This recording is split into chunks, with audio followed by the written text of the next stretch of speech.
Good evening, everyone. Welcome to the June 16th regular meeting of Council. I'd like to first recognize that we are gathered on the traditional territory of the Snuneymuxw First Nation. Our clerk tonight will be Ms. Sheila Gurry. We also have Councillor Brown attending tonight electronically.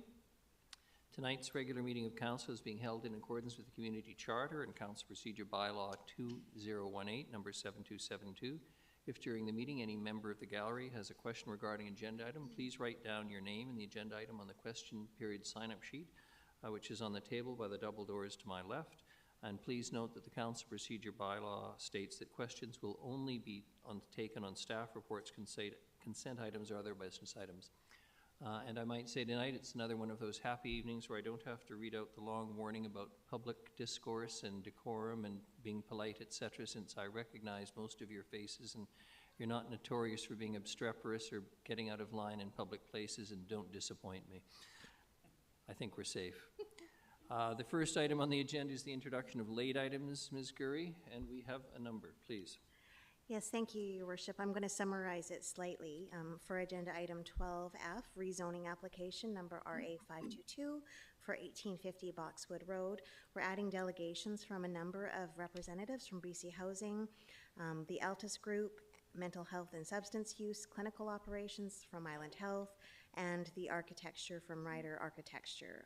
So those are for rezoning application 12F. For agenda item 12G, rezoning application for RA 502 for 5190, 5196, and 5200 Rutherford Road. We're adding delegations from Kevin Fulmer, project manager from Placemark, and Scott Lamont, property owner. And agenda item 14A, we are adding correspondence dated June 10th, 2025 from Honorable Ravi Kahlon, Minister of Housing and Municipal Affairs, regarding funding for daytime drop-in spaces and programming for unsheltered individuals in Nanaimo. And that's it, Your Worship. Thank you very much. Motion for adoption of the agenda is amended. Moved Councillor Perino, seconded Councillor Thorpe. All those in favor? Any opposed? None. Motion carries. Motion for adoption of the minutes is circulated. Moved Councillor Eastmere, seconded Councillor Hemmons. All those in favor? Any opposed? None. Motion carries. Mayor's report tonight. A few things. A little reminder that the City of Nanaimo is once again hosting the annual Nanaimo Recycles Car Trunk Sale. Registration is now open for vendors looking to sell gently used household items for one or both sales taking place this summer. The first will take place on Saturday, June 21st from 9 a.m. to 2 p.m. in the Country Club Centre parking lot. The second will take place on Saturday, August 23rd from 9 a.m. to 2 p.m. at the Van Crelin University in parking lots L and M. For more information on these and other events, visit the Reduce and Reuse Events page on the city website. Encourage all of you to do it. Better to let someone get some use out of it than throw it away, and we all seem to end up with useless things in our lives, depending on age, and somewhat more so as you get older. I speak from experience. The restoration of Magic is underway at Neck Point Park. Visitors may notice a shadier landscape thanks to recent restoration efforts. Over 45 new trees and 300 plants have been added near the parking lot and washroom buildings. This new vegetation is part of an ongoing initiative to restore the forest understory, which has been impacted by off-trail foot traffic. The first phase of the project was completed through a collaboration between the students from École Hammond Bay, volunteers from the Nanaimo Area Land Trust, and City Park staff. And nestled among the newly planted trees is a whimsical addition, a fairy quote-unquote welcome tree that replaces the beloved giving tree lost in a windstorm last year. Several fairy and gnome homes have also been refreshed with new walking paths made from windstorm debris and interpretive signage to guide visitors. But I would remind everyone to help preserve the park's natural beauty and environmental integrity. Visitors are also kindly asked not to leave the new fairy homes on trails or add non-organic materials such as glitter, plastic, or artificial decorations to existing ones. We are also happy to announce that the annual water quality testing is set to begin at Nanaimo's outdoor swim spots. It begins on June the 17th. Each year during the summer months, the City of Nanaimo monitors water quality at popular swimming spots to make sure the water is clean for beachgoers and for wildlife. Staff, with assistance from the Nanaimo Port Authority, take water samples from various locations in and around each beach, as well as from the waterways that feed into them. The samples are then tested by a lab for fecal coliforms, E. coli bacteria. If the level of fecal coliforms exceeds provincial health guidelines, it will force a beach closure. Testing occurs at the following locations: Brannan Lake, Colliery Dam Park, Departure Bay, Long Lake, Swilana Lagoon, also known as Maffeo Sutton Park for the uninitiated, and Westwood Lake. To help keep water clean and the beaches open, pet owners are reminded to take their dogs to designated dog parks and off-leash areas. With shorebirds and other naturally occurring wildlife in and around water bodies, adding pets to the mix could elevate the levels of fecal coliforms accordingly. And we are seeking, and in the process of seeking, proposals for temporary public art. We're inviting artists to submit proposals for the 2026 temporary public art program, with projects initiated in 2025 and installed in 2026. It's a unique opportunity for artists of all disciplines and backgrounds to shape the city's cultural landscape through public art.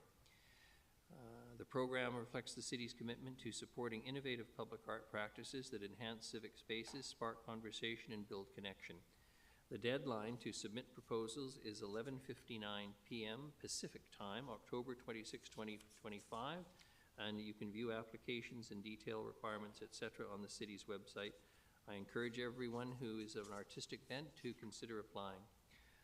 And that's it for my reports. Ms. Gurry, we have nothing under Rise and Report tonight. Yes, thank you, Your Worship. Just one item that we can announce here at the meeting, and that was that at your closed meeting this evening, June 16th, the council approved an update to the terms of reference for the Nanaimo Performing Arts Guild. So just they are meeting later this week, so that is okay to rise and report on tonight. Very good, thank you. We have no presentations per se, no committee minutes, no consent items. We do have a couple of delegations, though, and reports. And the first delegation unrelated to agenda items is Kim Fowler, re the Nanaimo Food Hub. Ms. Fowler, good evening. You're no stranger here. 5 minutes. When there's a minute left, I'll let you know. Please and welcome. And if you can introduce yourself for the record, please. Okay. Thank you, Your Worship. My name is Kim Fowler. I'm one of the steering committee members of the Nanaimo Food Hub. And I'm joined by Tina Fabro, Caroline Manuel, and Ben Glosson. And we're here tonight to do three things. One, to introduce and provide information on the Nanaimo Food Hub. Secondly, to ask for your assistance in getting the Nanaimo Friday Market information out as far as possible, and any assistance you can do to assist that, we love that. And then three, to ask for a staff liaison to be appointed for us to do a point of contact in the future for that. So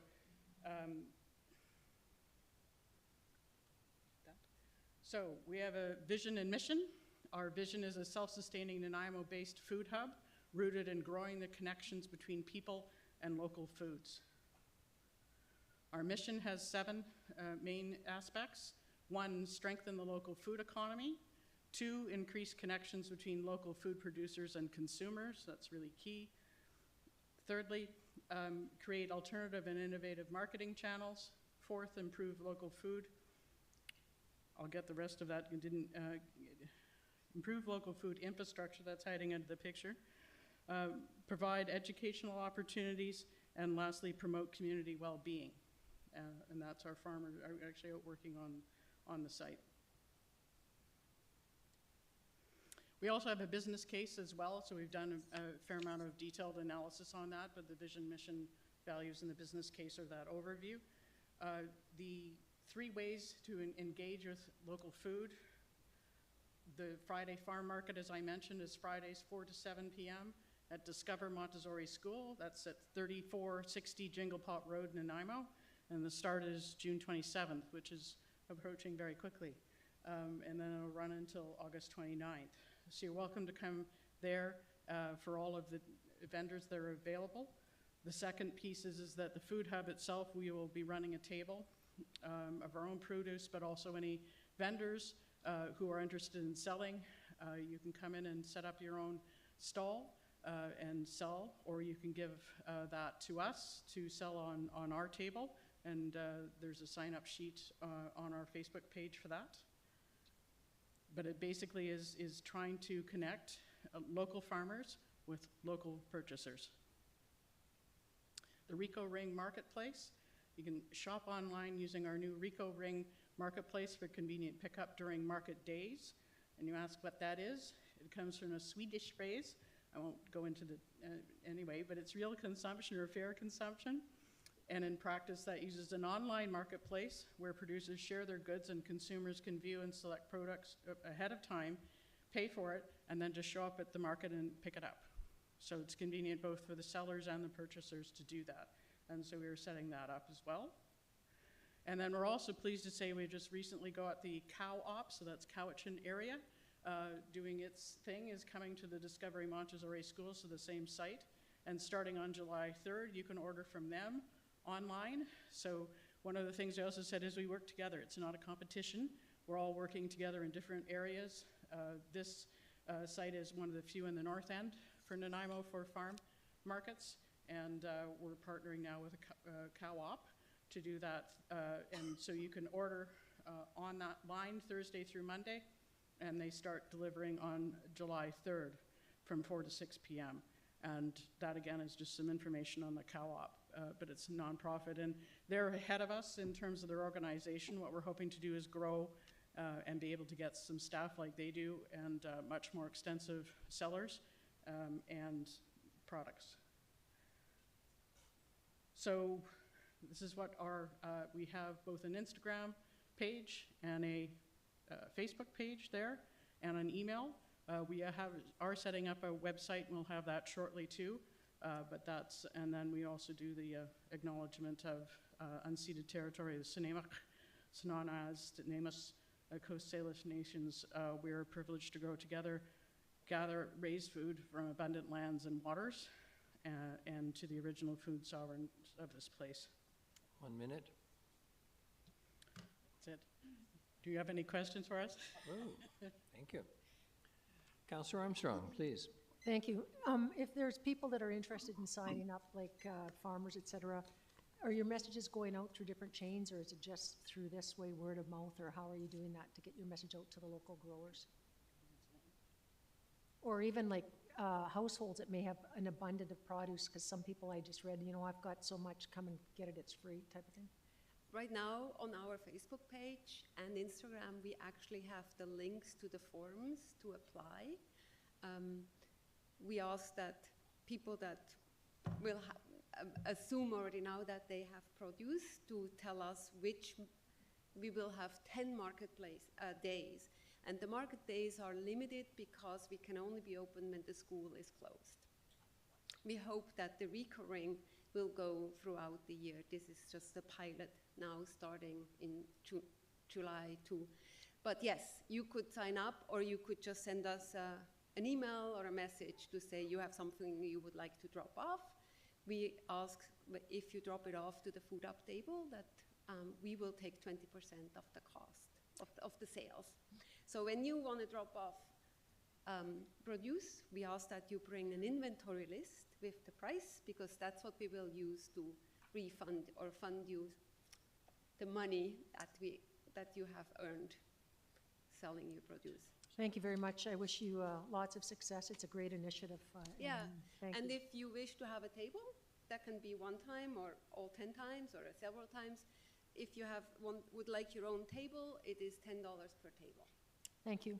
You're welcome. Thank you very much. Councillor Eastmere. Thank you. Thank you so much for coming.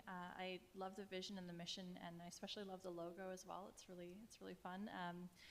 What do you see as the benefit of having a food hub like this, as opposed to like a farmer's market that sets up one day a week and then gets taken down? Like, and what sort of key pieces of infrastructure do you think that the hub needs in order to better support local growers and producers? And yeah, I think it's the Friday night market is one of those aspects, but it said it will, yeah, it will do the whole thing. And Ben will give more information. Hey guys, my name is Ben Glassen. I'm a farmer here in town.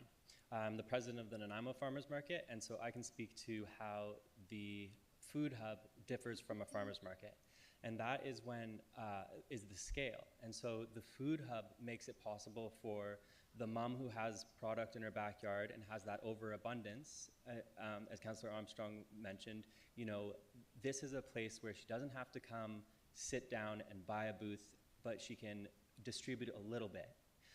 It's also a place where the person who's now beyond the farmer's market, who can't take on, like myself, I do 3 farmer's markets a week, I can't take on another farmer's market, however, allows me to scale up by dropping off my product.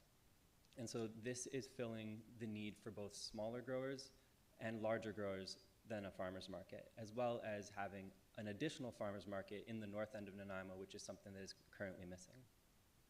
And do you have like coolers on site that are sort of different from a farmer's market where you can keep things for longer?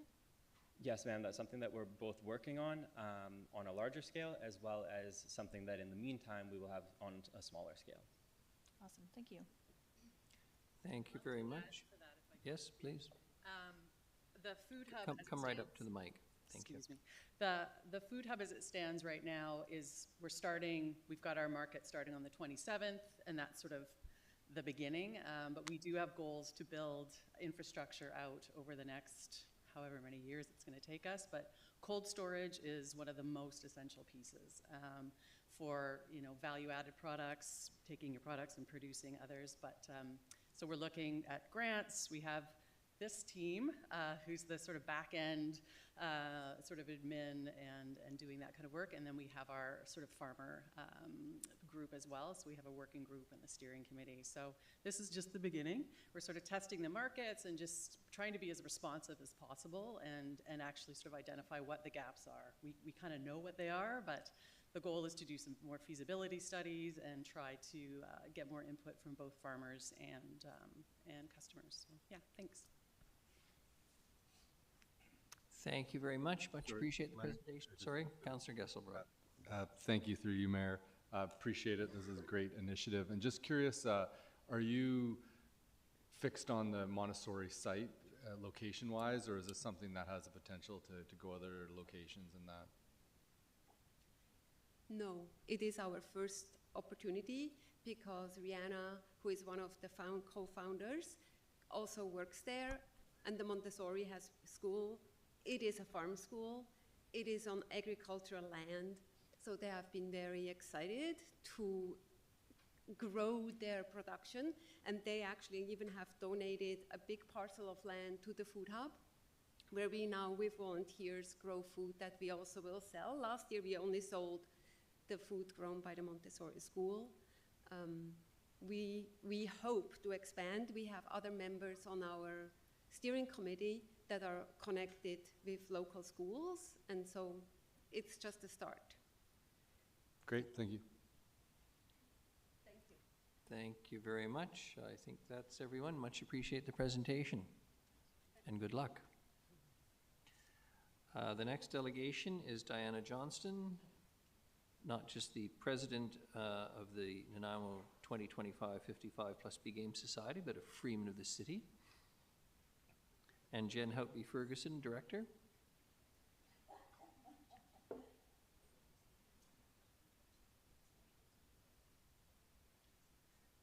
I guess I don't have to explain to you how a delegation works and when you have a minute left. Just have to give everybody a little pat when I pass by. No, thank you, Your Worship, and members of council for inviting us here this evening.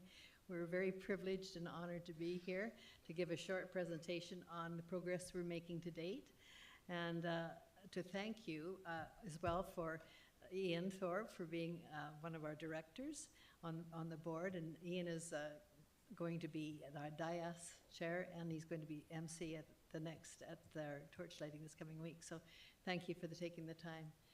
Thank you, my board of directors behind me. I'm very glad that they came out to support us this evening as well. And Jen will be giving a presentation just after I say just a few words to introduce. You're all very familiar with the games and in other communities. And this, Nanaimo is hosting, this is the 36th games for the BC Seniors. They don't call it the BC Seniors Games anymore. They call it the 55 Plus Games. And we last hosted the games in 2007. And we had an amazing games. And we always think whoever's hosting the games thinks it's the best games ever, but ours truly was.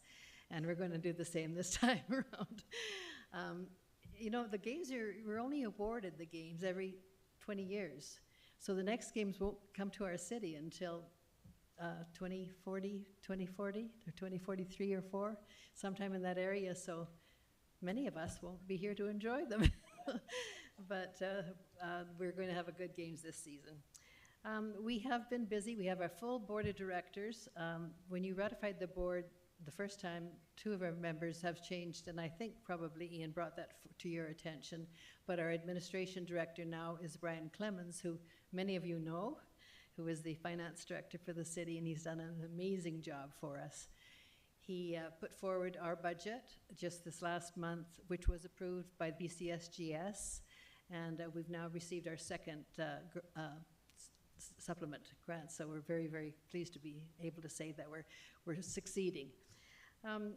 The 11 directors, we have 11 directors and 3 liaisons, or 4 liaisons now, and up to probably, well, over 100 or close to 100 key chair people. And now we're going to be, we're close to, I don't know, I have to ask Leanne, our registration chair, but I think we're close to 1,000 volunteers already, so we're doing well in recruitment.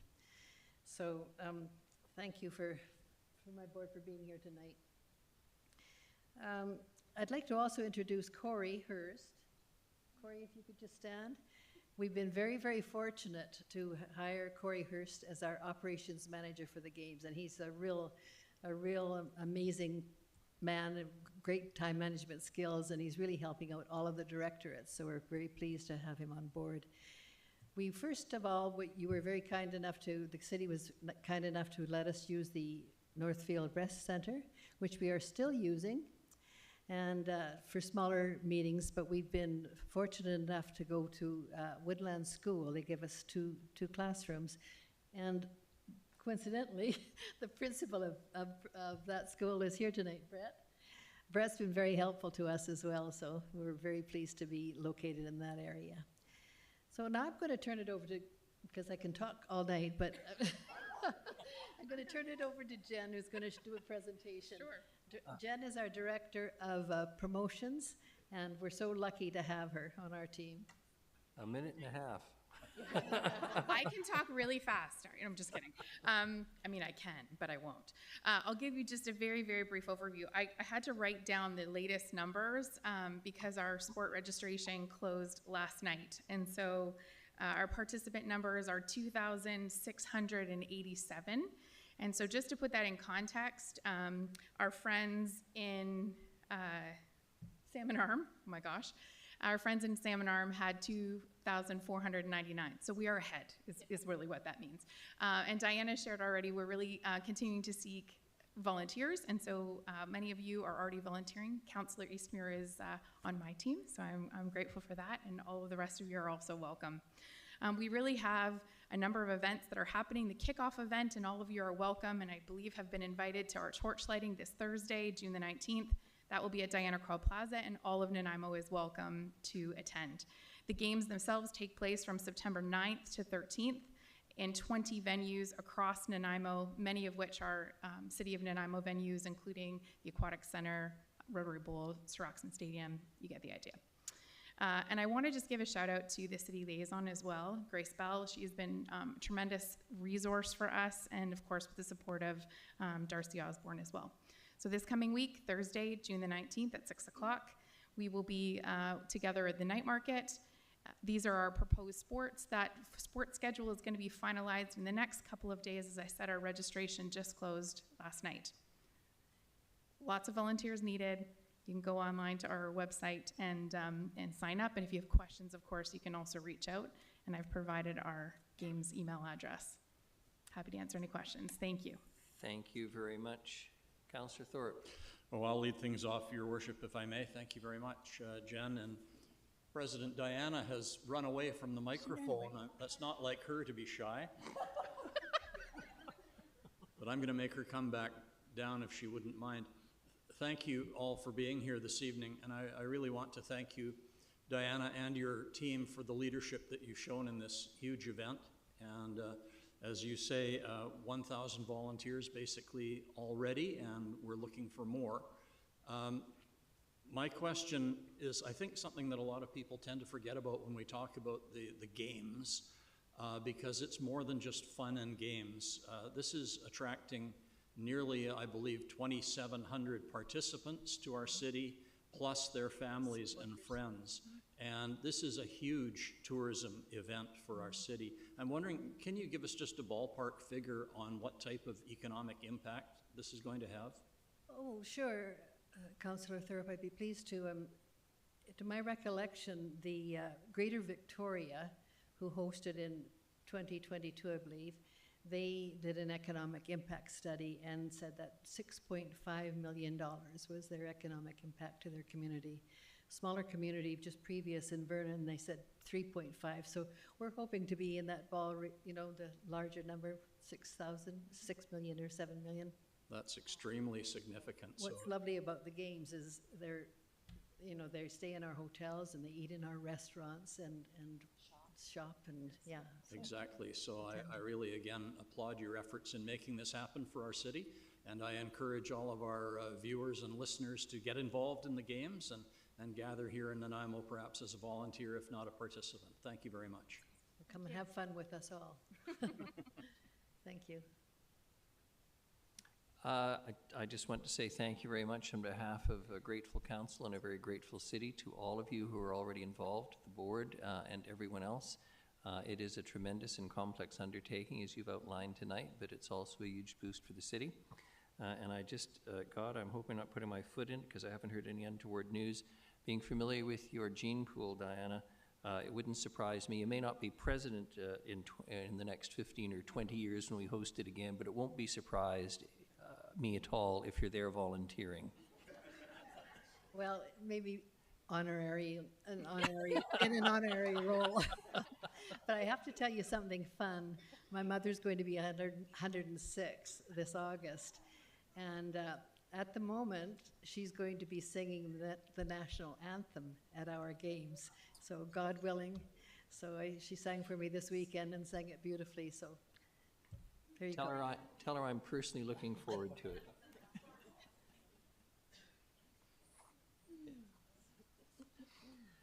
Thank you. The next is reports. The first is Building Safer Communities Fund update. Mr. LeBerge, you're going to introduce this for us, please.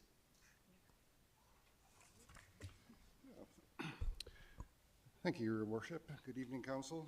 Tonight's presentation provides an update on the implementation of the Nanaimo Youth Resilience Strategy, which is now in the final year of funding through Public Safety Canada's Building Safer Community Fund.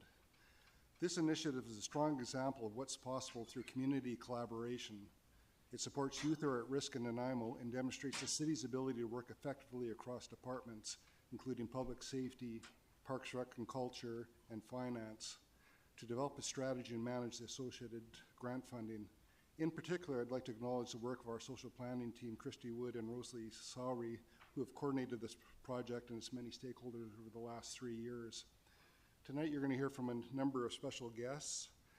First, Kim Smythe, who's the chair of NYRS Steering Committee, followed by Yuta Mizushima, who is a youth outreach worker from the Central Vancouver Island Multicultural Society, Ezra Says and Millie Enwood, who are youth participants in the program, and lastly, Brent Hancock, who's the principal at Learning Alternatives, School District 68. Each will speak to the real-world impact the programming has had from their unique perspectives. Finally, we have the city social planning staff and Parks and Rec who are here this evening and available to answer any questions related to the city's role in implementing the strategy and managing the grants. And with that, I will turn it over to Mr. Smythe. Thank you very much, Mr. LeBerge. Mr. Smythe. Thank you, Mr. LeBerge, and hello, Council and Mayor. Really happy to see you. No stranger here. Nice to see you. We've been I believe it was May of 2023 that Council approved the strategy that we submitted to launch this program. I was invited to sit as the steering committee chair. We've been hard at work ever since, and I'm extremely honored and really delighted to report that over 2,000 youth have been involved in numerous programs, and it's just not a one-time touch for each of these youth. Some of these are in for months and months and months, or duration of programs. So it's very exciting to see so many people actively involved. and to hear some of the results of that. It's most interesting to me as I get to watch sort of our concepts roll out and be employed and be instituted, and then see what outcomes there are with youth, with the lives of youth. And so tonight what we're going to do is hear about some of those experiences directly from some of the youth involved and some from some of the program heads. So you're not listening to me, you're going to listen to the folks that are actually benefiting from this and are also inputting a lot of their energy to create really good events as well. So I was going to introduce Yuta Mitsushima, who dared me to say his name, and I think I nailed it. But he's going to turn his time over to Ezra Sayas, who is part of the Central Vancouver Island Multicultural Society program and what they've been doing for the last little while. So, Ezra. Thank you very much.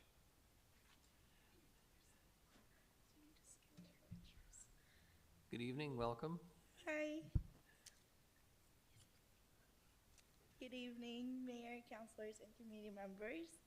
My name is Esra Sayas. I'm 20 years old. I'm a peer mentor at CVIMS. Nanaimo has been my home for, okay. Nanaimo has been my home for the past 7 years, and I've come to really love this place. My journey started in Syria, and I moved to Lebanon as a refugee, and then I came to Canada. When I first arrived in Canada, it was a huge culture shock, and I had a huge language barrier. I only knew like, okay, yes, no, sorry, very Canadian. And it was pretty overwhelming, but we kind of overcame that, and adapting to Canadian social norms was pretty difficult, but it was a great learning experience, and it was really rewarding to get to know another culture and grow. Even before Canada, my life had been I've always had loads of responsibility. In Lebanon, from age 10, I was responsible for my 2 younger sisters, largely. And that continued in Nanaimo, where I had to balance schoolwork, work, and household duties. I found that NYRS program totally by chance. I was going to the CVIMS office, and I was like, oh, maybe I should try that. I didn't have much expectation. I just wanted to go out more, break out from my routine, and just meet new people. But it turned out completely different. It taught me a lot of crucial coping skills, improved my empathy, and challenged my own stereotypes. I was surprised by how much I enjoyed leading activities like crochet and art, and even more by how much it boosted my confidence, transforming me from a passive participant to a vocal leader. One of my proudest moments was our art exhibit at the library. It was really empowering to see such a diverse group come and support so many young artists and their positive outcomes. This event, and like our quilting events and our gaming nights, was made possible by Nanaimo Volunteer and the library. They've been such a great help to us. My vision is to create inclusive spaces where you can fully connect without judgment. Places where youth can explore new activities and simply be ourselves in a supportive environment. To my peers, I encourage you to try community activities, real-world connections, free from social media pressures. It can genuinely change your life. And to the City Council, I thank you for your support, especially for funding youth programs that create these safe spaces for growth. My hope is to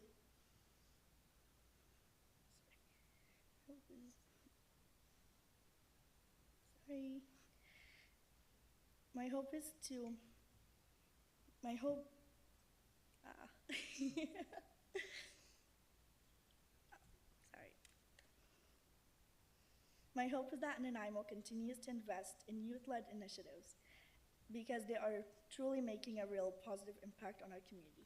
Thank you. Thank you very much. Thank you.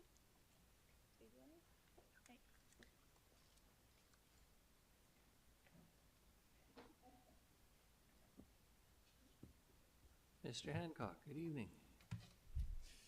Ait squel, ai quanasilum nala tanaquel, ciatolatus nanemo, malstimach ni haquishis tantamache tanaquel, ait sep beoisiam. It's a great day. It's good to see all of you this evening as we gather on the traditional unceded and ancestral territories of the Nanaimo First Nation. My name is Brett Hancock. I have the privilege to get to be a part of this beautiful initiative. And I'm going to be speaking alongside one of our superstar students, Millie Enwood, about a school district initiative called Ait Squalwin. Ait Squalwin is the Hulkameetnam word that translates to when your head and your heart truly align in a good way. So it's through the Youth Resiliency Strategy that the school district and Learning Alternatives were able to provide Ait Squalwin, a true Ait Squalwin experience, to some of our young community members that perhaps needed it the most. Our purpose of Ait Squalwin was to provide a safe, supportive space where learning was holistic, was reflexive, was reflective, experiential, and relational. Our goal, well, it was to help change the trajectory of many youth in our community. And this work was done to honor one of our late students, Matthew Jeromkin, who was taken from us at just 13 years of age. His parents have recently gifted our community a bike trail in his honor, and Ait Squalwin has allowed us to create the Matmo Community Bike Club, where kids cycle alongside youth care workers and Matthew's mother. Mountain biking, well, it's just one of the offerings that we have been able to provide. Some of the others include boxing at Nanaimo Boxing Club alongside Coach Ivy Richardson and her partner Aubrey Morrow. Traditional carving with one of the best Coast Salish artists there is, Noel Brown. Canoe pulling with our land and language teacher Adam Manson. Paddleboarding with different counselors and youth care workers. Graffiti murals with Dan Martins. Music with our past graduates, and so much more. As mentioned earlier, we're now entering into the third year of this beautiful work. And each of the youth that we're working with, they've set and they're achieving meaningful goals around their growth, around their healing, around their learning. And by achieving these goals, they're improving their life chances, and they're getting the opportunity to experience dignity, purpose, and options. This young man, Cameron Whitcomb, is a Learning Alternatives graduate. And he hadn't really had the most positive school experience. He was struggling with some addiction. He was struggling in the community. Then we were gifted Cameron when he joined our school. Music quickly became his medicine. And when he backflipped off our graduation stage, he had what it took to chase his music dream. He chased it, making the top 20 on American Idol. But when he didn't advance past that stage and was sent packing back to Canada, his first stop was his old schoolhouse at Learning Alternatives, an Alt 68 studio. And we capitalized on this, and we hired Cameron as one of our youth mentors for the Youth Resiliency Strategy. He shared his journey with students. He helped create belonging. He helped people heal, and he did so through music. Music helped him heal and find a new path. He's recently landed a 5-album deal with Atlantic Records. He tours the world performing. He's followed by millions, and he's given a beautiful message to all. Cameron's success meant we lost a youth care worker, but we were reminded of the magic that music can offer. And we now have other past graduates, Emma Gillis, stepping in and leading the work that Cameron started for us. We have community members like Peter Poole, also known as DJ Allgood, helping bring that medicine through music, and we love them for it. People will often speak and ask me, well, how do you get kids to take risks? How do you build a foundation of trust? There's no recipe that works every time. It takes the right people. And one way to build that trust and take some risks is through artwork. Sometimes it's a sketch, sometimes it's a comic, sometimes it's a tag. And we had some youth that were making poor choices throughout the community, throughout our school, putting their tags where they weren't asked to put them.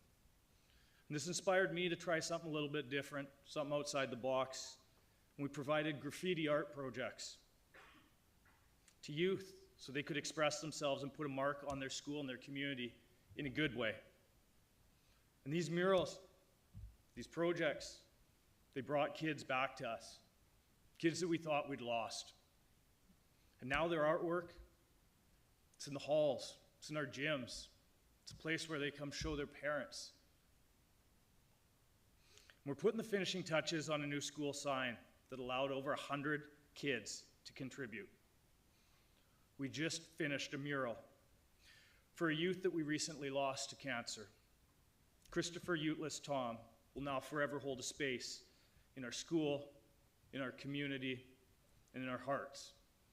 And I express great gratitude to artist Dan Martins for being the right person with the right approach, and we look forward to doing more murals alongside him. We're always trying to learn more from and about this land, having the ability to learn the language connected to this land, to learn the teachings of this land. They've helped change that trajectory of some of the kids that we are working with. And sometimes that looks like a hike up Tay Tuxton or a paddle across the way to Seychutson. Sometimes it's fishing with Adam. Sometimes it's a drumming session, singing the Eidsquale song with Elder Lolly Good. We are grateful to all our Snuneymuxw friends and family that have allowed us to get out on the land, get out on the water, and learn. My longtime friend and dear colleague, Chad Job, reminds me that when we're able to get out of the classroom, when we get out of the school, that's when the magic happens. That's when we get to show off how awesome these kids really are. So that's what this superstar is going to do. Here's one of our amazing students, Millie Enwood, who's going to share a little bit about what our school, what this grant has offered her and her classmates. Hi, my name is Millie Enwood. I'm a student from Learning Alternatives, and the two programs I'm going to be speaking about today are Flip the Script and Friday Youth Lounge. Flip the Script is a 3-day program about flipping the script on sexual assault. During those 3 days, we learned about identifying danger cues, learned how to de-escalate dangerous situations, and how to defend yourself. This program boosted my self-confidence and helped me feel safer in our community. Programs like Flip the Script are so important because they educate young women on staying safe and recognizing when and how situations could go wrong. Moving on to Friday Youth Lounge. Friday Youth Lounge is an after-school program run by 3 amazing CYC workers, Tamara, Nikki, and Judy. The Youth Lounge gives students a safe place to transition into the weekend while also giving them a healthy, hearty meal. Being an alternative school, a lot of the kids are high risk, and Friday Youth Lounge gives them a place to build healthy peer connections. These programs and all the others provide us safety and security that led me and many others to success. Thank you so much for your time tonight.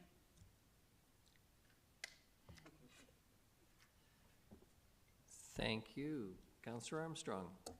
Thank you. This is to Millie. Have you seen a lot of uptake by other girls in the school, and are they really feeling positive about the program and then able to share it with younger people, et cetera? Definitely. One of the reasons I was so passionate about attending the Flip the Script program is because I have younger sisters. And I feel like being able to pass on this information and educate young women on how to feel safe is so important, especially in times like today. Like, a lot of this stuff was talking about like online harassment and how to deal with that. So I think it's really important that people my age are learning these things. Great, and thank you very much for your leadership in this. I'm sure you're going to continue to spread the word. Thank you. Thank you. Thank you. Councillor Thorpe. Through you, if I may, to Millie, thank you very much for being here. I'm just curious, the Friday Youth Lounge that you mentioned, is that the one that I'm thinking of which operates at NDSS, or is that a separate program? It's a separate program, so it's offered at Learning Alternatives, and sometimes we have Peter Poole or DJ Allgood come in. We play 8-ball, Uno. It's kind of just a nice way to relax and bring the weekend like calmly. Perfect. Thanks very much.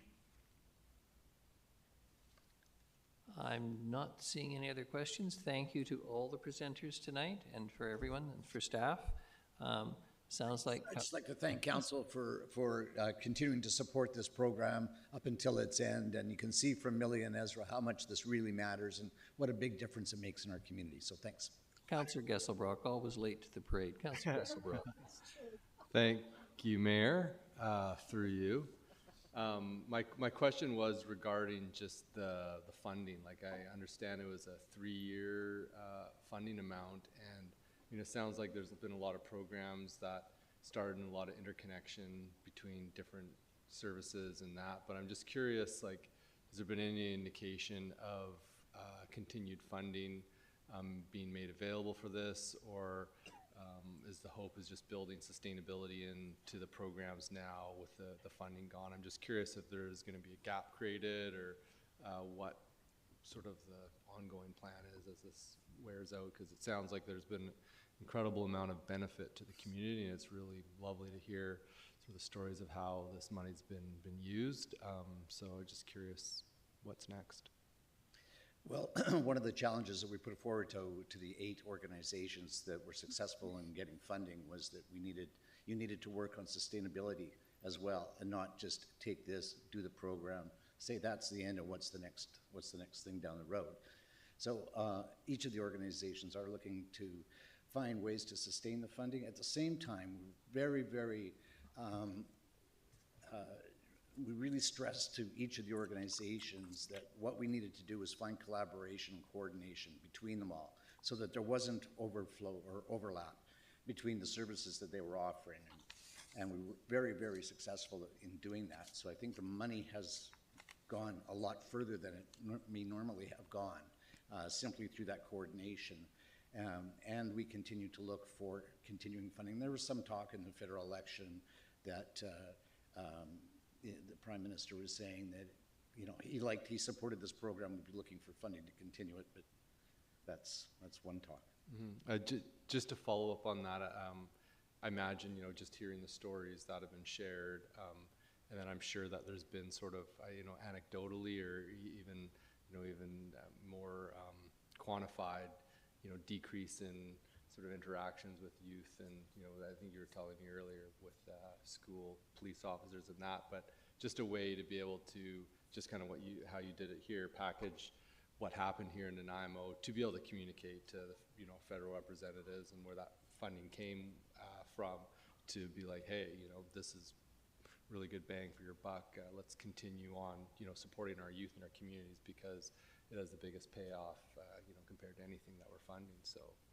Just curious if that... I think we actually have found some funding sources for some of the programming. Ms. Wood, please. Through your worship, to Councillor Gesselbrock. So I think Mr. Smythe has mentioned some of the ways that they're kind of trying to sustain the program, so a lot through the collaboration. Throughout the 4-year funding cycle, the way that the Public Safety Canada rolled it out, there was a bit of a delay. So even for this final year funding that we have, we got a top up from the first year because we weren't able to spend all those funds. So there may be a possibility, we haven't heard yet from Public Safety Canada staff, whether they'll do some more carry forward just to kind of try to spread out some of those funds. And as Mr. Smythe said, they are possibly looking to expand this program, but I'm not sure how that will look, if it will be more direct to community partners or they'll continue to go through cities. So we're just waiting for an update from the new federal government on that. Okay, great, thanks. Yeah, if there's anything that council can do to relay that message as well to these counterparts, please let us know. Thank you. So I can say thank you finally now. Thank you very, very much, everyone. Much appreciated. We are on to the 2024 Annual Municipal Report. Not nearly, I don't mean this unkindly, Ms. Yeah, I Mercer, was- not necessarily as exciting as seeing all these youthful enthusiasts and senior enthusiasts. I'm actually But doing. a very good report. I'm actually doing Ms. this one, Curry, Your you're going Worship. to introduce. Yes, and then Sorry. Ms. Mercer will do the next one. So yeah, I was going to, you stole my line, I was going to open by saying not nearly as exciting. But before you is the 2024 Annual Municipal Report. Section 98 of the Community Charter requires that municipalities in BC publish an annual report before June 30th of each year and make the report available for the public to review. The city was awarded a Canadian Award, as you all know, for financial reporting from the Government Finance Officers Association of the United States and Canada, GFOA, for its 2023 Annual Municipal Report. Council, you presented that award to finance staff and communications staff earlier this year for last year's report. And, well, the year before last's report, because this report is for 2024. It marks the 21st annual report published by the City of Nanaimo, and this year's report is themed Nanaimo 150, and it commemorates 150 years since the City of Nanaimo was incorporated, and contains the following components for the years ending December 31st, 2024. There's a message from the Mayor and CAO, overview of Nanaimo City Council, profile of Nanaimo, city services and operations, corporate strategic plan progress report, audited annual financial statements, financial statistics, and just kudos again to finance and communications. They have received this award 4 years previous to this year's report, so hopefully this will be the 5th time this year that we received the award. Happy to answer any questions, and it is a requirement that you hear anyone wishing to speak to the annual municipal report as well. Before I ask for that, Ms. Curry, let me just say that notwithstanding my teasing, it's a document that's rich in content and reflects well on the staff of the City of Nanaimo and on the city itself and what's been achieved. It is requested that council hear anyone wishing to speak to the 2024 Annual Municipal Report. Not seeing anyone, then a motion to approve.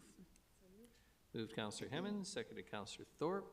All those in favor? Any opposed? None. Motion carries. Thank you very much. The next is the 2024 Statement of Financial Information. Ms. Mercer, please. Thank you, Your Worship. So like the municipal report, the Statement of Financial Information, or the SOFI report, needs to be filed with the province by June 30th of each year. The SOFI is mainly made up of a schedule of remuneration and expenses, and that's a listing of all council wages and expenses, as well as a listing of all staff earning over $75,000 and their corresponding expenses. The second biggest section of the report is a schedule of goods and services. So this lists all of the vendors that the city has paid over $25,000 to during the year. The report also includes a schedule of debt, a schedule of guarantee or indemnity. The city does have one. It's listed in the financial statements, and that is a $2 million line of credit with the Port Theatre Society. This agreement was, or this letter of credit was terminated at the beginning of 2025, so it will no longer be listed after this year.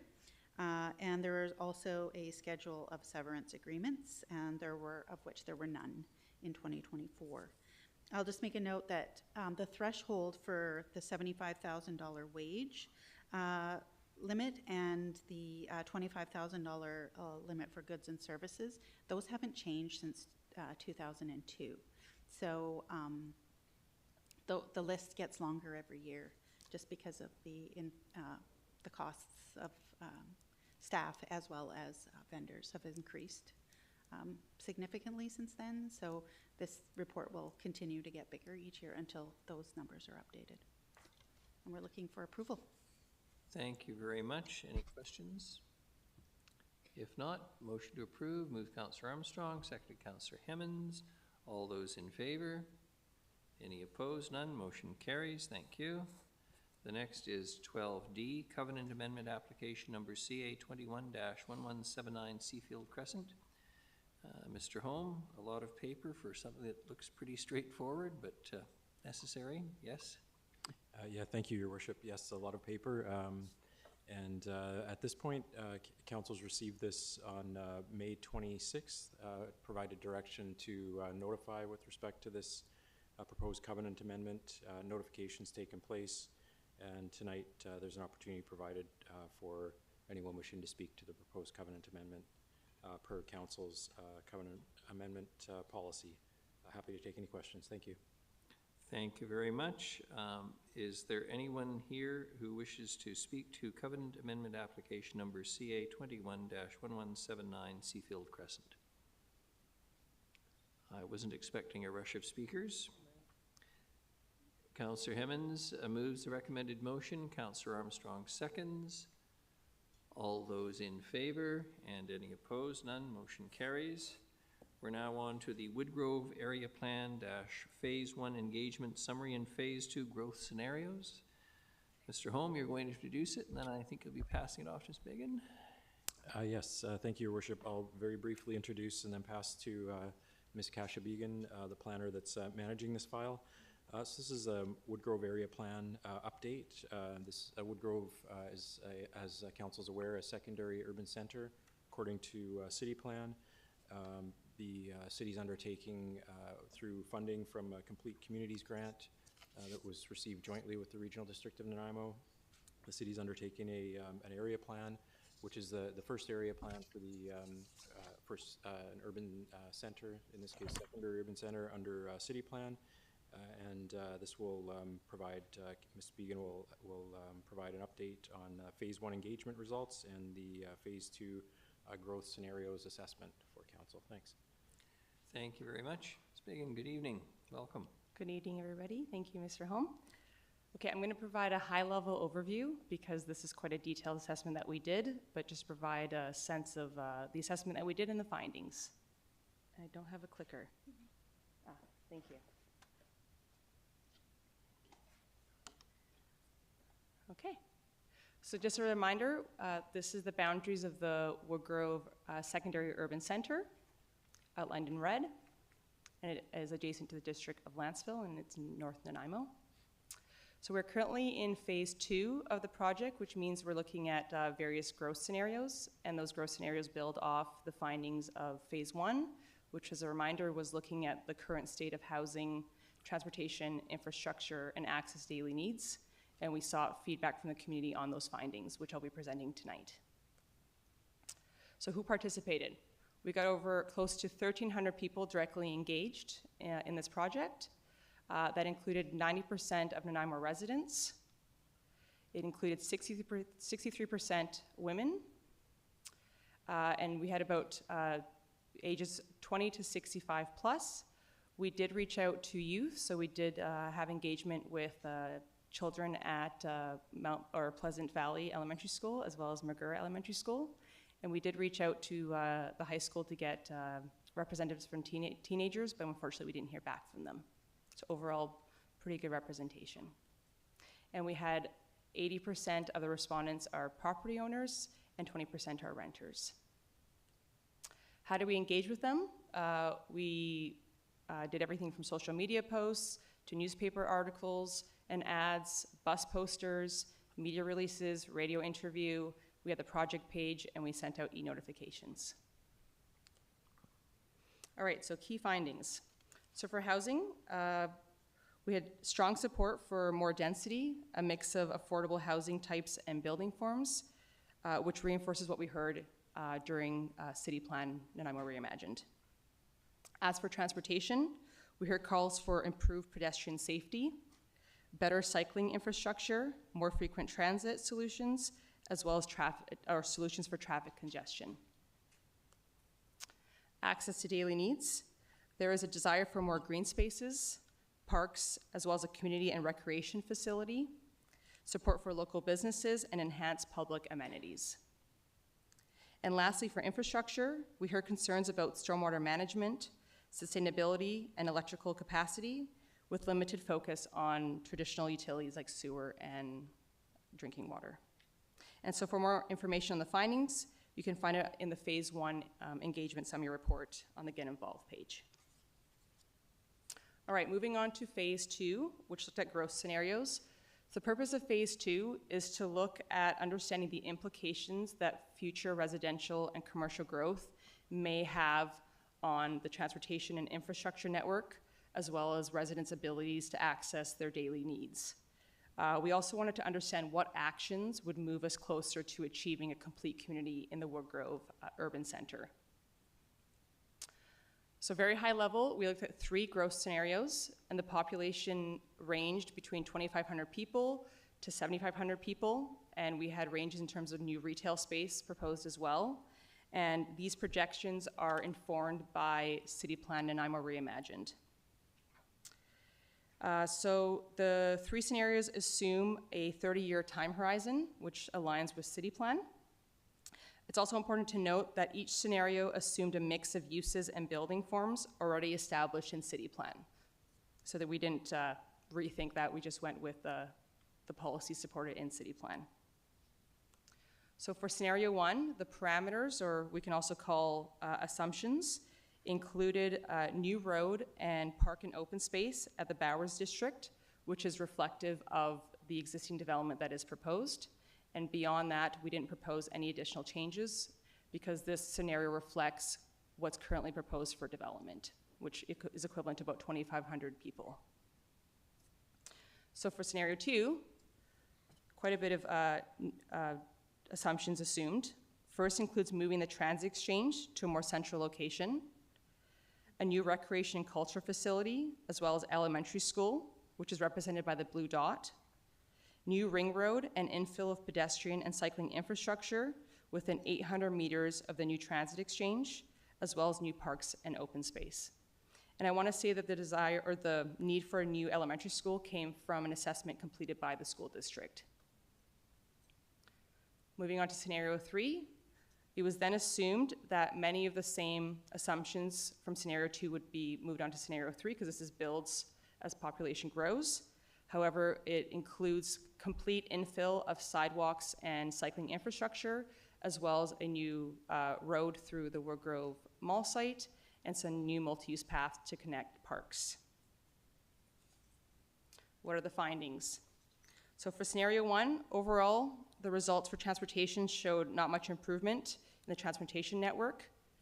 The introduction of a new ring road in scenario 2 provided moderate improvements, but due to the increase in traffic from citywide growth, which continues to happen, over that time, we still see strains in the transportation network. As for scenario 3, we see the greatest improvements due to a shift in mode split, but key intersections remain congested. Next, we move on to access daily needs findings. So for scenario 1, we see the introduction of the first park and open space for the study area. In scenario 2, we start to see a shift towards achieving a complete community by introducing new daily needs destinations, such as parks and open spaces. We do, however, continue to have hundreds of residents that cannot access these basic needs due to a lack of pedestrian and cycling infrastructure, notably along the Island Highway. And in scenario 3, we see the largest shift because we see a full infill of pedestrian cycling infrastructure, as well as all the destinations that I mentioned previously. Moving on to infrastructure. Overall, I'm just gonna pull all these up. Because we're having more population move there, we're seeing a need to upgrade both sanitary, water, stormwater, as well as hydro and natural gas infrastructure for each of the scenarios. And there's associated costs with each that are in the report.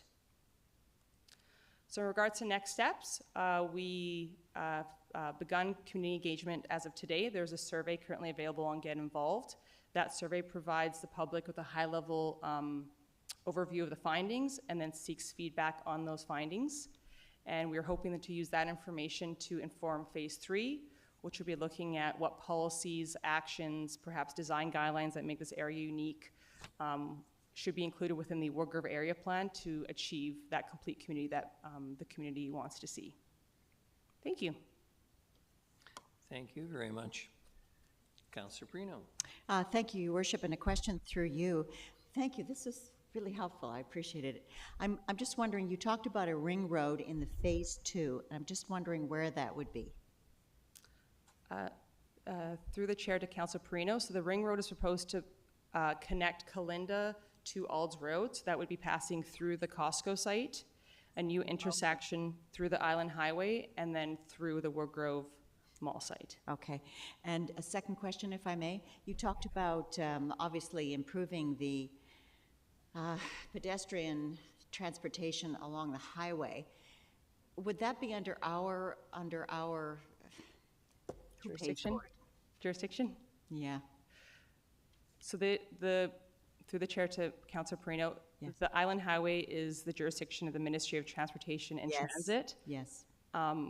Working with the Transportation Department, the decision was made to assume that infrastructure is infilled within scenario 3 because it does require an agreement with the ministry in regards to that road transforming to have pedestrian and cycling infrastructure.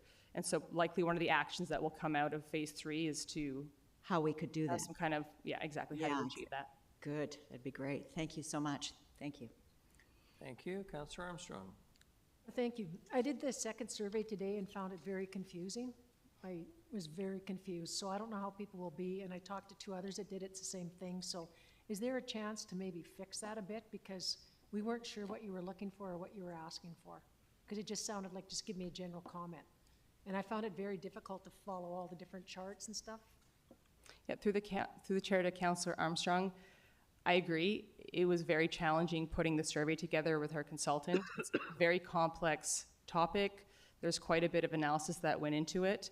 We tried our best to make the results as high level as possible with graphics using maps, but something that we could look at. The survey is currently open and we're trying to have it closed before the summer break. But yeah, it is a challenge and we're aware of it, but at this moment, I'm not really sure what else we could do. I have some ideas, so I'll talk to you after. Okay, thank you. Thank you. Any other questions? Much appreciate the report. Thank you. Thanks. Represents a lot of work, I know. The next is F, rezoning application number RA 522-1850 Boxwood Road. Mr. Holm, please. Thank you, Your Worship. This project is a joint, it's a partnership between BC Housing and Island Health. And this is a property that's in the Green Rock Industrial Park. It's a light industrially designated property, and it's the proposed site of the 22-unit complex care housing development. And the intention there is to provide enhanced supports for individuals that are experiencing homelessness. And as I mentioned, it's a partnership between BC Housing and Island Health. So really addressing a key need in the community with a high needs group of residents that are experiencing homelessness. You can see the property outlined in red on the screen. What's proposed is a 3-story development, and concurrently there is a development permit application under review as well. And what's proposed here is rezoning from, it's a site-specific addition to the current high-tech industrial I3 zone to add personal care facility as a site-specific use.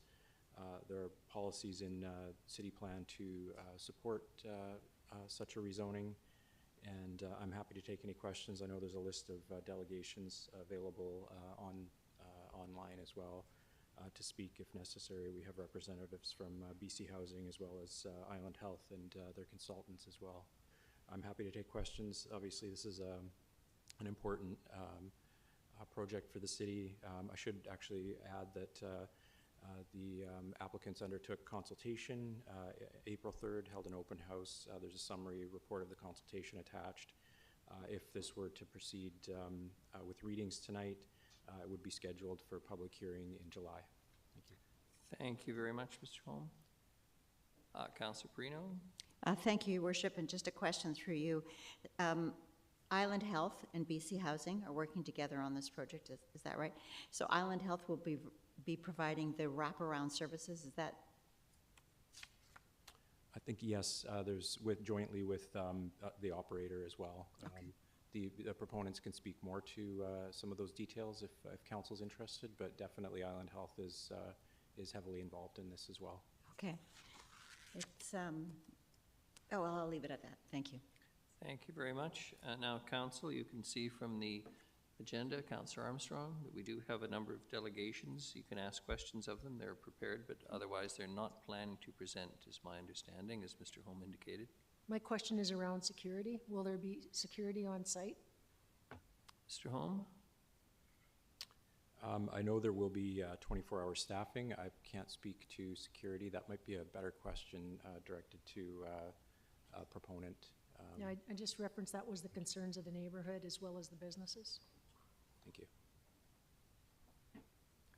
I'm wondering if one of the members of the delegation could speak to the issue of security, either Ms. Fox or Ms. Smith, perhaps? She's up there waiting to. Sorry? She's waiting to. Yes, Ms. Fox? Good evening. Thank you for the opportunity to be here for the conversation. I'll defer to my colleague Elsa B with respect to the design features of the building.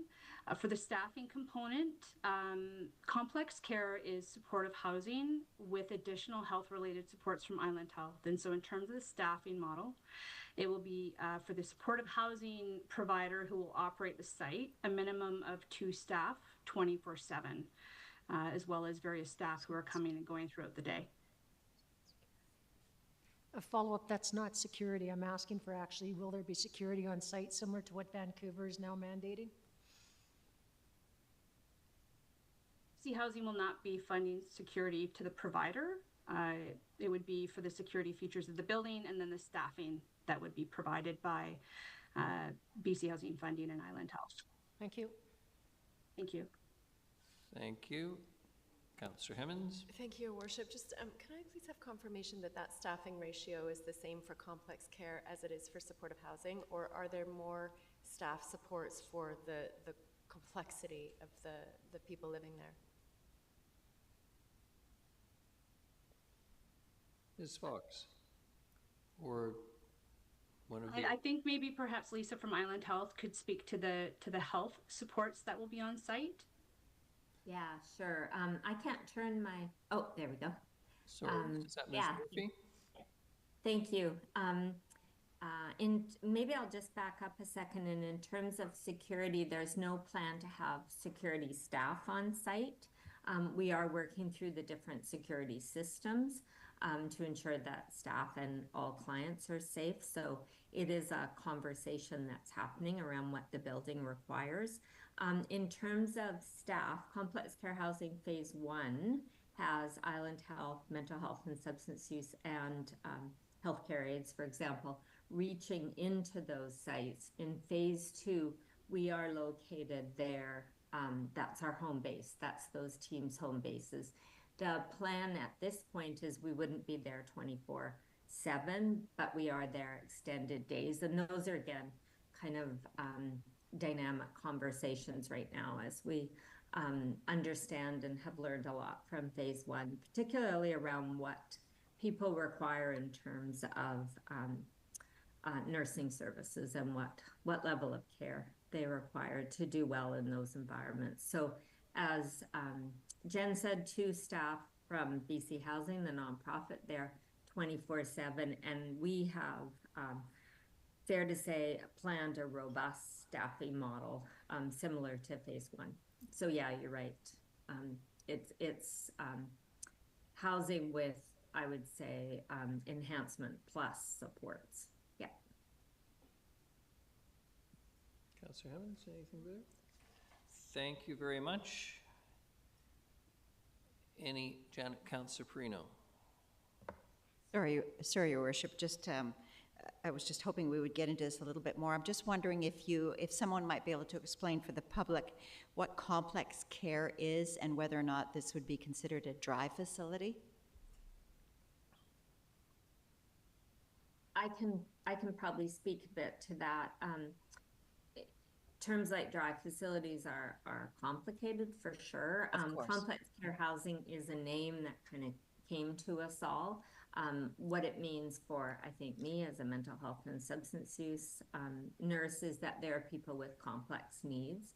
So many, if not most, might have a history of substance use. Different complex care sites have kind of provided services that are kind of targeted to different populations. Complex care housing phase 1 would be considered a lower barrier program. This one's, we're looking to providing services maybe for people who would like to be on that road to recovery, but not a dry facility by any means, no. Okay. And sorry if I may, how long would they be expected to stay in this facility? Would it be a short term or sort of forever? I mean. Yeah, it would be, we've seen real successes in phase 1 where people are staying long term, and that's the goal. If people could age in place in those environments and live really well in a communal environment and maybe even be eligible for long-term care down the road, if that's what they require, that would be seen as a real success. Some people may move into market housing, but most will require long-term supports and have come from, living maybe unsheltered or homeless for some time before. So that's stabilizing and living in that environment indoors is seen as a huge success. So staying there is that would be successful to stay. And just one more real, would there be, so the wraparound services, of course, would be to help people to get as well as they possibly can be. Would there be job training and things of that nature? Mm-hmm. There could be. What we've seen in phase 1 is most people in their 40s and 50s, younger populations, though, seeking this service as well. It really depends on the level of physical complexities that they're, but yeah, volunteer, job training, hobbies, just activities of daily living plus, if you will. Yeah. Excellent, thank you. Thank you, I appreciate the answers. Thank you. Councillor Armstrong. Thank you. I just want to confirm this is for 22 individuals. LCB, do you want to double confirm with me? But it's 20, right? Yes, correct. We have 22 single occupancy units. So they'll be studio units with their own kitchenette and private bathroom. Thank you. Thank you. No other questions, Council? If not, Councillor Gesselbrock, please. Or Councillor Hemmons, did you? Nope. So, Councillor Gesselbrock. I'd like to move zoning amendment bylaw 2025, number 4500.241, to rezone 1850 Boxwood Road to allow personal care facility as a site-specific use in the high-tech industrial I3 zone, pass first reading. Seconded, Councillor Perino. All those in favor? Any opposed? Not seeing any. Councillor Gesselbrock. I'd like to move zoning amendment bylaw 2025, number 4500.241, pass second reading. Seconded, Councillor Thorpe. Any discussion? Councillor Armstrong. Thank you. I'll be voting in favor of this. I think complex care is needed, and because the numbers are low, I think they're manageable. And I will wait to see what happens at the public hearing. But I do thank them for keeping the numbers lower for people with complex issues, because I think that makes it much easier for the community to deal with, as well as staff. Thank you. Thank you very much. Councillor Gesselbrock. Mayor, and I just, this has been a long time request for the community to see this complex care facility be in place. So I'm just grateful for the work of everyone that made it happen. Sadly, we probably need many more of this, and hopefully this is the first of a further investment. But thank you, everybody, for their efforts. I think it's fair to say that the famous words of Oliver Twist apply. Please, sir, we want some more. But it is a very good start, and I want to express gratitude to the provincial government, Island Health, BC Housing, for taking this step. It is much needed in this community, and it is the topic on everyone's lips and continues to be. All those in favor? And any opposed? None. Motion carries. Councillor Gesselbrock. I'd like to move zoning amendment bylaw 2025, number 4500.241, pass third reading. Seconded, Councillor Thorpe. Your Worship, could we just hold one moment before you finish this reading? We're just checking because to see if this is a matter that goes to public hearing, and if it does, you shouldn't be doing third reading. But I don't believe it actually does go to public hearing. I'm just Sorry, Your Worship. Sorry? Ms. Curry is correct. There's a typo in the report. So, as you are aware, many of these projects do not go to public hearing, but this, in fact, one does. So it'll just be first and second reading tonight. Apologize for the confusion. Councillor Gesselbrock, we're out of luck. No third reading. Then we can have a motion that directs staff to secure conditions, or does that have to wait till third? that motion would be appropriate, Your Worship, to consider the conditions before adoption of the bylaws. So, thank you. Okay, so I'd move council direct staff to secure the conditions related to zoning amendment bylaw 2025, number 4500.241, as outlined in the conditions of rezoning section of the staff report dated 2025, June 16th, titled Rezoning Application RA 522-1850 Boxwood Road. Seconded, Councillor Perino. All those in favor? Any opposed? None. Motion carries. Thank you. The next is G, rezoning application number RA 502-5190-5196 and 5200 Rutherford Road. Mr. Holm, please. Thank you, Your Worship. This rezoning application is located on Rutherford near Lindley Valley. You see the properties outlined in red on the screen. It's a suburban neighborhood designated property, currently zoned R10. It's a steep slope residential zone, and proposed rezoning a portion of the property to R7, which is a row house residential zone. And the concept is 68 units in 17 buildings with concurrent subdivision underway. You can see the concept there overhead.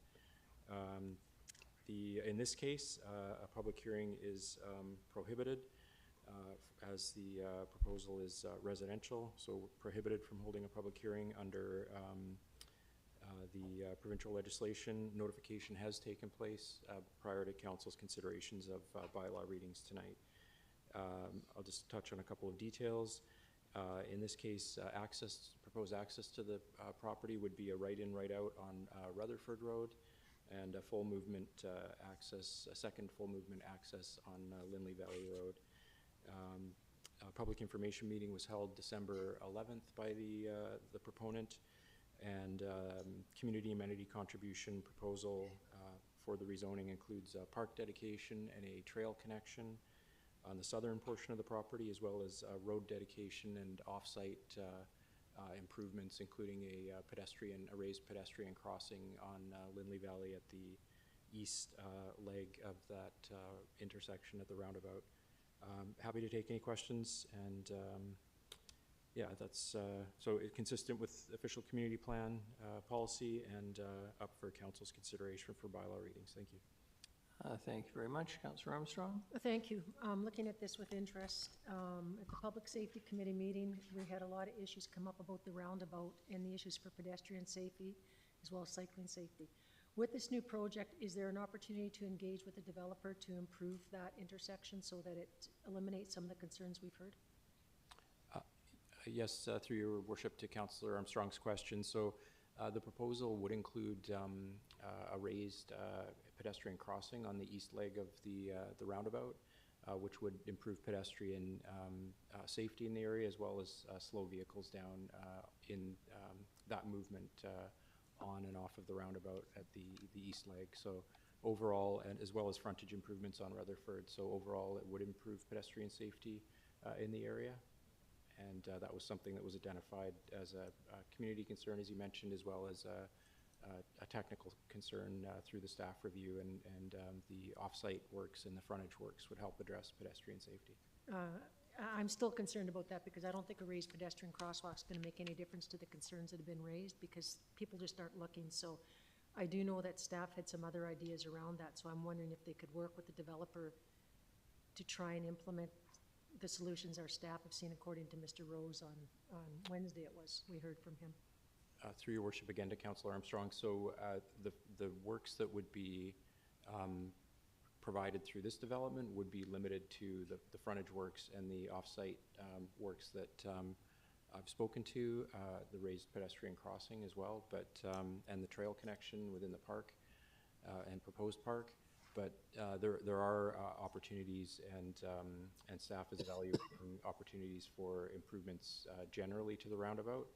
It's been identified as having maybe excessive capacity versus what we've seen, what we anticipated when it was designed, and it may be that we'll be proposing reducing capacity in the way of auxiliary lanes and improving pedestrian crossings at some point in the future. Something Okay. Mr. Sims' staff. That's good, thank you. No, that's good. I'm satisfied, thank you. Thank you. Councillor Perino? Thank you, Your Worship. I just want to, what Councillor Armstrong is saying is so important because this particular development is so desperately needed, but every child will be crossing that road to go to Randerson that is of that school age. So it's definitely a concern for the neighborhood, and it's worrisome that's it's just such a busy area, and I just take to heart what Councillor Armstrong has said and agree with it wholeheartedly, but so pleased to see this coming to the table. Good news. Thank you. Thank you. Not seeing any other questions, Mr. Holm. We do have Kevin Fulmer, the project manager with Placemark, and Scott Lamont, the property owner. Any questions for them? They're here if any questions are required. Not seeing any then. Councillor Armstrong? Well, no, it's Councillor Gesselbrock's job, sorry. Councillor Gesselbrock? Move zoning amendment bylaw 2025 to rezone 5190 and 5196 Rutherford Road and a portion of 5200 Rutherford Road from steep slope residential R10 to row house residential R7 past first reading. Seconded, Councillor Armstrong. All those in favor? Any opposed? Seeing none. Councillor Gesselbrock? Move zoning amendment bylaw 2025 number 4500.238 past second reading. Seconded, Councillor Thorpe.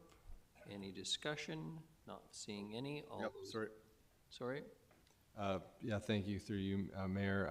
Just to echo again, I think what was said about that roundabout, I do think some attention needs to be put there. It can be quite dangerous, and especially if we're going to put added density in that area, I think it'd be worthwhile to look at that. Thank you. Thank you. All those in favor? Any opposed? None. Motion carries. Move zoning amendment bylaw 2025 number 4500.238 past third reading. And this doesn't require a public hearing. This is one of the new ones. Yes, thank you very much. Seconded, Councillor Perino. All those in favor? Any opposed? None. Councillor Gesselbrock, please. Council directs staff to secure the conditions related to zoning amendment bylaw 2025 number 4500.238 as outlined in the conditions of rezoning section of the staff report dated 2025 June 16th prior to final adoption. Seconded, Councillor Hemmons. All those in favor and any opposed? None. Motion carries. Thank you very much, gentlemen. Thanks for the attendance tonight. The next one is H, proposed license disposals, TELUS Telecommunications Facilities, 2020 Labio Road and Rutherford Road / Lindley Valley Drive roundabout. Ms. Mercer. And you know what I'm going to do? I'm going to pass it over to Ms. Skills, and she'll walk you through the high-level overview of these two sites. Thank you very much. Ms. Skills, welcome back. Thank you. Good evening, Your Worship and Council. The report before Council is for Council to consider giving approval to 2 license of use agreements, one for the sitting of a TELUS-owned 46-meter monopole and for 2 15-meter tall TELUS-owned street antenna poles. Staff for many of the city departments have been working with TELUS over a number of years to identify city-owned property that can be, where the proposals can be located on to rectify cellular coverage issues. Public Works has confirmed that there is land available within the Nanaimo Operations Center at 2020 Labio Road to facilitate the monopole, and there's sufficient road right-of-way located adjacent to the Rutherford Road Lindley Valley roundabout. Both of these areas have poor coverage and would greatly benefit from the improved service. TELUS is proposing to compensate the city with an annual market rent of $34,000 for the tower and the 2 street light poles, which will be paid annually to the city for an agreed term of 30 years. The required public notification has been published, and should approval to the use of the city-owned property be received, Council will be asked to consider a concurrence, which is presented to Council in a following report. Staff will be happy to answer any questions that Council may have. Thank you very much. Any questions for Ms. Skeels? Not seeing any. Doug Anastas is here from TELUS tonight. Thank you for coming down. Any questions for Mr. Anastas? No, I would hardly think so in a world where we all rely on our little electronic devices. Someone care to move the recommended? Councillor Thorpe moves the recommended motion. Councillor Perino seconds. Any discussion? Seeing none. All those in favor? Any opposed? None. Thank you very much. The next is proposed telecommunications facilities, Rutherford Road / Lindley Valley Drive roundabout. Mr. Holm, please. Thank you, Your Worship. Just briefly, I'll touch on this. Relates to the previous presentation by Ms. Skeels. In this case, the city is acting as the land use authority and is required to, and has been requested by TELUS Communications to provide concurrence for, in this case, the proposed towers on, the 2 15-meter cell infrastructure on Lindley Valley Drive at Rutherford at the roundabout. The proponents followed Innovation, Science and Economic Development Canada's standard consultation protocol. That consultation period's been complete, and Council's been requested to provide concurrence for the proposed towers. Thank you very much. If there's no questions, move the recommended motion. Councillor Perino, seconded Councillor Hemmens. All those in favor? Any opposed? None. Motion carries. Thank you. And item J, proposed telecommunications facility 2020 Labio Road. Mr. Holm. Thank you, Your Worship. The same as per the last item. This is Council being requested to provide concurrence by TELUS for a proposed, in this case, 46-meter telecommunications monopole tower at 2020 Labio Road. Again, the proponents followed Innovation, Science and Economic Development Canada's standard consultation protocol, and that consultation period's been complete. Request for concurrence is before Council. I'm happy to take questions. Thank you. Thank you very much. Any questions for Mr. Holm? Not seeing any. Councillor Armstrong moves the recommended motion. Councillor Hemmens seconds. All those in favor? Any opposed? None. Motion carries. Thank you. Thank you, Mr. Holm. We're on to 13, bylaws, zoning amendment bylaw 2024, number 4500.225. Councillor Gesselbrock, please.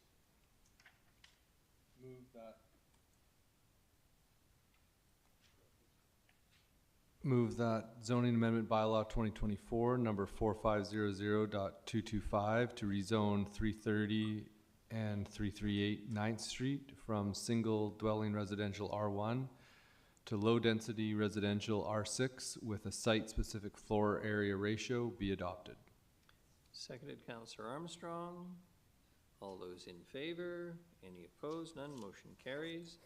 The next item is correspondence dated 2025, June 10th, from Honorable Ravi Kalan, Minister of Housing and Municipal Affairs, refunding for daytime drop-in spaces and programming for unshuttled individuals in Nanaimo. I must say I'm not overly happy with the response, but not entirely surprised in the circumstances. I don't know if council wishes to comment further or say anything with respect to this. We do hope to meet with the minister, though, at UBCM and have further discussions with him. Councillor Eastmere. Thank you. Yes, I guess I am also disappointed in this response from the minister, because we had met with him early in our term and talked about having sort of an open working relationship around being able to discuss issues related to housing and shelters. And when the drop-in hub opened this winter, the Discourse wrote an article about it, and in that the minister was quoted as saying that if City Council was able to identify a location where a permanent drop-in hub could be built, he's open to conversations with the city about the possibility of a permanent purpose-built facility in the city, and agreed that we need to get people indoors and have support. And he said that if they have sites, let's have that conversation. So really the intent of sending this letter was to have that conversation. So to have him tell us that he's not able to have that conversation is frustrating. So I look forward to meeting with the minister at UBCM and continuing to keep an open and respectful relationship. And you know, we're obviously here and ready and willing to talk and to bring the resources to the table that we can as a municipality, but we really need legitimate, meaningful partnership and action from the province on this, and that was what we were asking for with this letter. So it's more work to be done on this, I guess. Thank you. Councillor Hemmons. Yeah, thank you. I don't think I have anything to add. I just want to thank Councillor Eastmere for her discretion in framing it as she has. I think this is really quite, it's verging on comical. When we hear through the media that the minister is interested in potentially meeting with us, we reach out to the minister's office and the minister says thanks, but no thanks. I find this incredibly frustrating, and I'll just leave it there. Thank you. Well, I have to say something in defense of the minister, because his letter does point out that we've got 50 hearth spaces at Terminal. We implemented 50 soon at 1300 Island Highway, another 78 at Nelson. There is progress being made, and as much as I would like to see the funding myself, he does say, quote, the province continues to consider options for enhancing availability of daytime services for people experiencing homelessness in priority communities throughout the province, including Nanaimo. And I think we have to be mindful of the provincial debt and deficit about which many folks are commenting. So I'll take it as something optimistic. You're welcome to say something further, Councillor Hemmons. Thank you. And it would just be that I agree there is progress being made. That is excellent. Our staff are working night and day on this issue around Heart and Hearth. But when the minister says, I am open to meeting with you, and we reach out and say, please meet with us, and then he says, no, that's the issue that I have here on such. I also know that the South End Community Association is meeting with our MLA, and so I'm just around the hub specifically, and so I'm just curious, at what point do we get some attention on this? Thank you. Thank you very much. We have no notices of motion, no other business. Question period, Ms. Gurry? Nothing? Councillor Armstrong, motion to adjourn, seconded Councillor Perino. All those